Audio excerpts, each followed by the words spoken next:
আসসালামু আলাইকুম রহমতুল্লাহি তাআলা ওয়া বারাকাতুহু। আলহামদুলিল্লাহ ওয়াসসালাতু ওয়াসসালামু আলা রাসূলিল্লাহ। মহান আল্লাহ পাকের দরবারে লক্ষ কোটি শুকরিয়া, যিনি আমাদেরকে হযরত ইমাম হাসানিয়া রাদিয়াল্লাহু তাআলা আনহু জামে মসজিদের খেদমত করার তৌফিক দান করেছেন।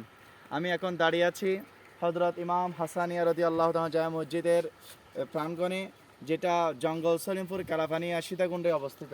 আসেন, এই মসজিদটা 2010 সালের আগে এখানে প্রথমে ইবাদতখানা ছিল। এই এলাকার মধ্যে প্রায় 5 শতাধিক পরিবার বসবাসরত অবস্থায় আছেন। প্রত্যেকের একমাত্র জুমা মসজিদ হচ্ছে এই মসজিদটা। এখানে বাইরে পর্যন্ত মানুষ থাকে চলে আসে। আলহামদুলিল্লাহ, আপনাদের দোয়ার বদলতে আমরা এখানে জুমা আদায় করি।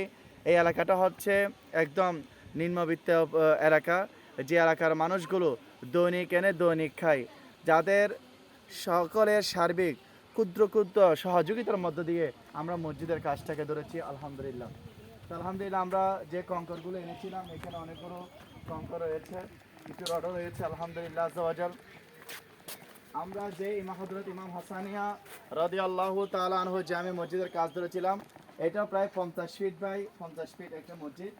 আমরা এই মসজিদের অর্ধেক অংশ থেকে নতুন মসজিদের কাজ ধরেছি। এই মসজিদের কাজটা আমরা ধরেছি এখান থেকে 50 by 60 by 56 feet, 60 by 56 feet হচ্ছে আমাদের নতুন মসজিদের কাজ। আল্লাহর রহমতের বদলতে, আপনাদের প্রত্যেকের সার্বিক সহযোগিতায় আমরা যে কাজটা করে এসেছি, এটা হচ্ছে আমরা গ্রেড বিম লেভেল পর্যন্ত শেষ করেছি। আলহামদুলিল্লাহ, এখন এই মসজিদের গ্রেড বিম লেভেলের কাজ চলছে, শেষ হয়েছে।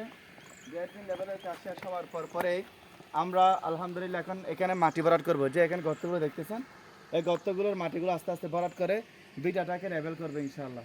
বিটা লেভেলের পরে আমরা এখন হাতে নিয়েছি এই যে কলমগুলো আছে, কলমগুলো আস্তে আস্তে করে তৈরি করব।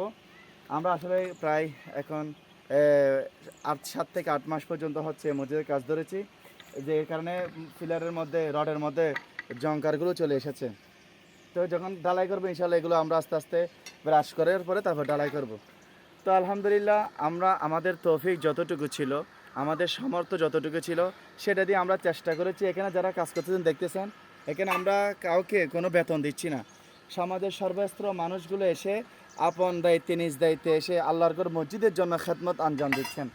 এই এই যে বিশাল একটা মসজিদের কাজ আমরা করেছি, এখানে আমরা মিস্ত্রির কোনো বেতন দিই নি। এখানে যারা মিস্ত্রির কাজ করছেন সবাই এলাকার বাসিন্দা, সবাই এসে আল্লাহর ঘর মসজিদের জন্য এখানে এসে সময় দিচ্ছেন, যাতে আল্লাহর ঘর মসজিদের মধ্যে এসে আল্লাহর বান্দারা তাসবিহ পাঠ করতে পারে, রুকু করতে পারে, সিজদা করতে পারে, সেই জন্য।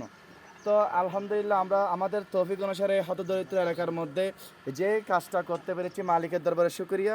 এর পরবর্তী যে কলমগুলো করব, এটার জন্য আমাদের কিছু কঙ্কর রয়েছে।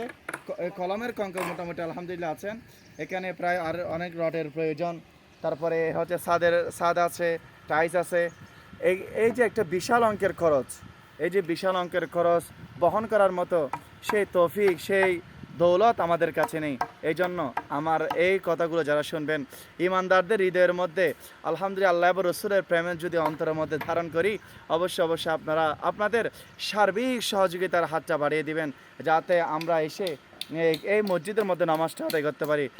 কিছুদিন এখন বর্ষার মৌসুম আসতেছে, যখন উপর থেকে পানি নাগুলো নামবে, আমরা এই মসজিদের মধ্যে নামাজ পড়া আমাদের পক্ষে সম্ভব হবে না।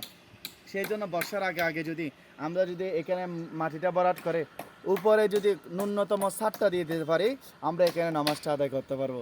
এই আশায় ব্যক্ত রাখছি এবং আল্লাহর দরবারে ফরিয়াদ করছি, মালিক ছাড়া আমাদের আর কোনো সহায় নেই।